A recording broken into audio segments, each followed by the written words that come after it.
सहज योग। महात्मा कबीर का वचन है, तन को जोगी सब करे, मन को करे न कोय, सब सिद्धि सहजई पाइए, जो मन जोगी होए। इस दोहे में उन्होंने सहज योग से सब सिद्धियां पाने की ओर संकेत दिया है। यह सहज योग क्या है, इसका कुछ परिचय भी इस पद में मिल जाता है। मन को योगी बना लेना ही सहज योग है।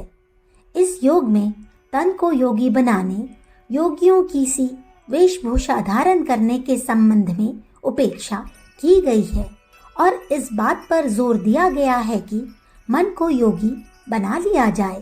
तन से कबीर की भांति जुलाहे का काम करते हुए, रैदास की भांति चर्मकार का काम करते हुए, तुलाधार की भांति व्यापार करते हुए, जनक की भांति राज दरबार करते हुए भी मनुष्य मन को योगी बना सकता है। साधारण वेशभूषा, पेशा एवं आहार विहार रखता हुआ भी मनुष्य सहज योग की साधना कर सकता है। यह साधना कुछ कठिन नहीं है, हर स्थिति के हर मनुष्य के लिए सहज है। इसी तथ्य को ध्यान रखते हुए इसको सहज योग कहा गया है। अस्वाभाविक, अनावश्यक, असत्य, अहितकर, अनुचित बातें हमेशा कठिन, दुष्कर और अतीव काम साध्य होती है, किंतु जो प्राकृतिक, स्वाभाविक, आवश्यक, सत्य एवं लाभदायक होती है, वह सहज एवं सुलभ होती है। जीवन की अत्यंत आवश्यकताओं में सबसे अधिक हवा, फिर पानी, फिर अन्न, फिर वस्त्र आवश्यक है। यह सब चीजें आवश्यकता के अनुपात से ही समुचित मात्रा में उपलब्ध होती है। हवा, जिसके बिना कुछ मिनट भी जीवित नहीं रह सकते, हर जगह प्रचुर मात्रा में भरी हुई है। इतनी सहज रीति से प्राप्त होती है कि हमें पता भी नहीं चलता और लाखों टन हवा हर रोज शरीर में पहुंचती और निकलती रहती है। इससे कुछ छोटा दर्जा पानी का है। पानी के बिना 1-2 दिन जीवित रह सकते हैं। अतएव हवा की अपेक्षा पानी कुछ कठिन है। यद्यपि वह मोल नहीं बिकता तो भी उसे प्राप्त करने के लिए कुएं, तालाब आदि पर जाना पड़ता है। लाने में कुछ कष्ट भी उठाना पड़ता है। अन्न का तीसरा नंबर है। बिना अन्न के आदमी 10-20 दिन जी सकता है, इसलिए वह कुछ अधिक परिश्रम करने पर मिलता है तो भी संसार में उत्पन्न होने वाले अन्य वस्तुओं की अपेक्षा अधिक उत्पन्न होता है और हर जगह मिल भी जाता है। वस्त्र का चौथा नंबर है, इसलिए वह अन्न की अपेक्षा अधिक महंगा है। इसी प्रकार जो चीज जीवन के लिए जितनी आवश्यक और सत्य है, उसकी प्राप्ति उतनी ही सहज है। जो हानिकर है वह दुर्लभ है। गाय, भैंस, बकरी आदि दुधारू और उपयोगी पशु झुंड के झुंड मौजूद है, किंतु सिंह, सर्प आदि दुष्ट हिंसक जीव बहुत ही थोड़ी मात्रा में है और सुदूर गुप्त स्थानों में छिपे पड़े रहते हैं। उनके दर्शन हर किसी को नहीं होते। विरले शिकारी या सपेरे ही उन्हें ढूंढ पाते हैं। चीनी, नमक, दूध, फल, शाक आदि भोज्य पदार्थ सुलभ है, परंतु संखिया, सिंधरफ, हलाहल, अफीम, ताड़ी आदि हानिकारक चीजें दुर्लभ है। उन्हें प्राप्त करने के लिए बड़ा खतरा और कष्ट उठाना पड़ता है। ईमानदारी सहज है, परंतु चोरी करने के लिए विशेष साहस चाहिए। सत्य बोलने में कुछ झंझट नहीं, परंतु असत्य बोलने वाले को बड़ी सावधानी से बंधक बनना पड़ता है। सदाचारी में कोई चतुराई नहीं चाहिए। हाँ, व्यभिचार करने में सफलता प्राप्त करने के लिए असाधारण कुशलता की आवश्यकता है। लाभदायक सादा भोजन आसानी से बन जाता है, पर गरिष्ठ कुपाच्य पकवानों को बनाने के लिए अधिक समय, पैसा और चतुरता की आवश्यकता होती है। धूप, वर्षा, शीत के सुखद परिणाम हमें सदा मिला करते हैं, पर तूफान, भूकंप, युद्ध जैसे बवंडर कभी कभी ही आते हैं। यह एक ठोस सत्य है कि उचित, आवश्यक और लाभदायक तत्वों को परमात्मा ने सहज बनाया है और अनुपयोगी तत्वों को कठिन बना दिया है, उनकी प्राप्ति दुर्लभ कर दी है।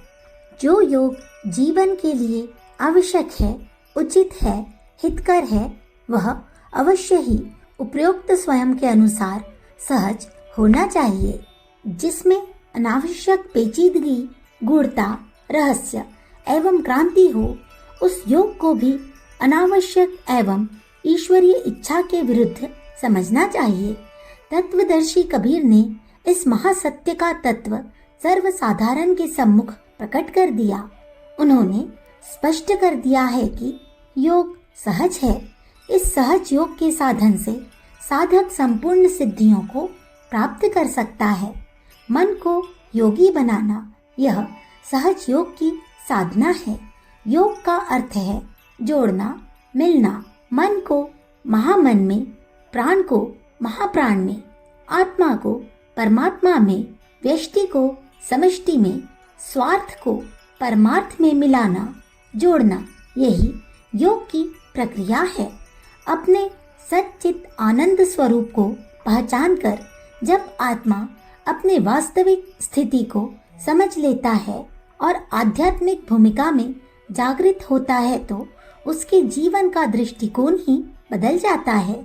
जो अपने आप को अविनाशी आत्मभाव में जाग पड़ता है, उसे अपना शरीर एक वस्त्र के समान प्रतीत होता है। जैसे हम सब कपड़े के हानि लाभ की अपेक्षा शरीर के हानि लाभ को अधिक महत्व देते हैं, उसी प्रकार आत्मभाव में जगा हुआ मनुष्य शारीरिक हानि लाभ, सुख दुख, उन्नति अवनति, संपत्ति विपत्ति की परवाह न करते हुए आत्मा के हित चिंतन में तल्लीन रहता है। मन को हृदय से, बुद्धि को अंतःकरण से योग कर देने, जोड़ देने, मिला देने से मनुष्य की अंतः दृष्टि बदल जाती है। उसका दृष्टिकोण दूसरा हो जाता है।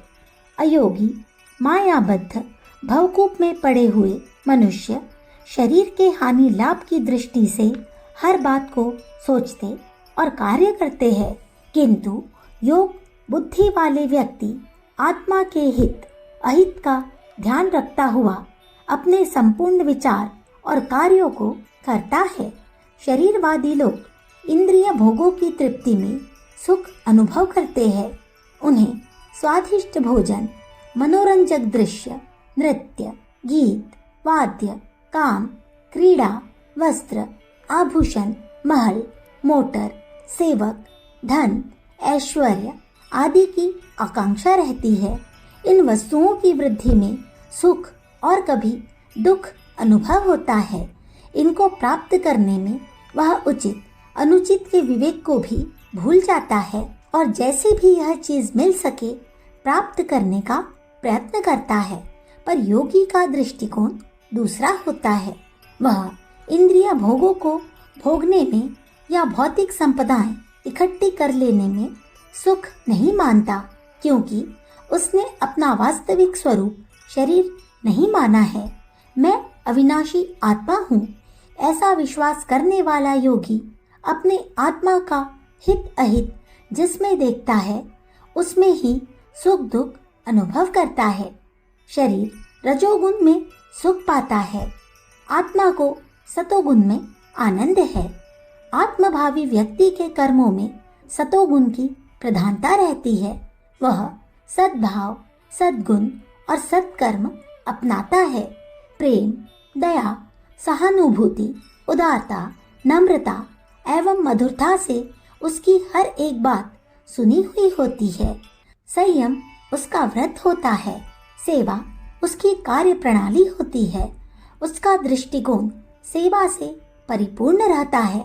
हर काम को वह सेवा वृत्ति से, कर्तव्य बुद्धि से, यज्ञ भावना से करता है।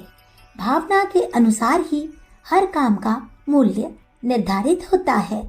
यज्ञ भावना से जो काम किए जाते हैं उनका रूप बाह्य दृष्टि से कैसा ही क्यों न हो, पर उनका फल यज्ञ रूपी ही होता है। सेवा भावना से किया हुआ छोटा कार्य भी महान पुण्य फल को देने वाला होता है। इसी प्रकार दुर्भावना से किए हुए उत्तम दिखने वाले काम भी पाप रूप हो जाते हैं। सहज योग सचमुच बड़ा सहज है। इसमें व्रत, उपवास, नीति, धौती, वस्ती, नौली, कपालभाति, आसन, प्राणायाम आदि किसी प्रकार की खटखट नहीं है। केवल अपने मन को हृदय से जोड़ देना है। कबीर साहब ने एक स्थान पर लिखा है कि जीव से परमात्मा 24 उंगल दूर है, मस्तिष्क से परमात्मा 24 उंगल है। इस दूरी को पार करते ही, इस यात्रा को पूरी करते ही स्वर्ग के द्वार में पदार्पण हो जाता है। हृदय की, अंतःकरण की जैसी पुकार हो, आज्ञा हो, उसी के अनुसार मन एवं बुद्धि आचरण करे। हृदय और मन की इच्छाएं पृथक पृथक न रहकर एक हो जाए। मनुष्य जो भी कार्य करे उसमें अंतःकरण का, आत्मा का, स्वार्थित पसंदगी का चुनाव प्रधान हो तो वह कार्य यज्ञमय होगा। ऐसे यज्ञमय कार्यों की हर एक क्रिया योग साधना के समान है। उसे करते करते मनुष्य अभीष्ट सिद्धि को, ब्राह्मी स्थिति को प्राप्त कर लेता है। इस सहज योग की प्रधान प्रक्रिया मन को योगी करने की है। इसकी साधना विधि यह है कि आप अपने आप में जागरूक रहने का हर घड़ी प्रयत्न करना चाहिए। मैं अविनाशी आत्मा हूँ, शरीर मेरा वस्त्र मात्र है। मैं जो कुछ करूँगा वह आत्मा के हित की दृष्टि से करूँगा। इस भावना मंत्र को सदा मन में दोहराते रहना चाहिए और बार बार तीक्ष्ण दृष्टि से यह निरीक्षण करते रहना चाहिए कि हमारे विचार और कार्य नियत भावना के अनुकूल है या नहीं। यदि उसमें त्रुटि या प्रतिकूलता प्रतीत हो तो सावधान होकर तुरंत उसे सुधारने का प्रयत्न करना चाहिए। इस प्रकार नियम पूर्वक निरंतर आत्मनिरीक्षण करते रहने और सद्भाव, सद्गुण, सहकार्यों को अधिकाधिक मात्रा में धारण करते रहने से धीरे धीरे कुछ ही समय में यह वृत्ति स्थायी होकर आदत में सम्मिलित हो जाती है। जब मनुष्य को अपना सहज योग ऐसा ही साधारण मालूम पड़ता है जैसा कि दुनियादार आदमी को अपने दैनिक कार्य साधारण मालूम पड़ते हैं, सच्चे हृदय से मन को जोगी करने वाला, बुद्धि को आत्मा से जोड़ देने वाला सच्चा सहज योगी महात्मा एवं तपस्वी है। वही प्रभु को प्यारा लगता है और प्रभु को प्राप्त करता है, भले ही उसका वेश और पेशा साधारण मनुष्य का सा बना रहे। अखंड ज्योति, अक्टूबर सन 1945, पृष्ठ संख्या 7, 8, 9। हमारे YouTube चैनल विचार क्रांति दूत अखंड ज्योति पत्रिका को सब्सक्राइब करें एवं अगली वीडियोस प्राप्त करने के लिए बेल आइकन दबाएं। धन्यवाद।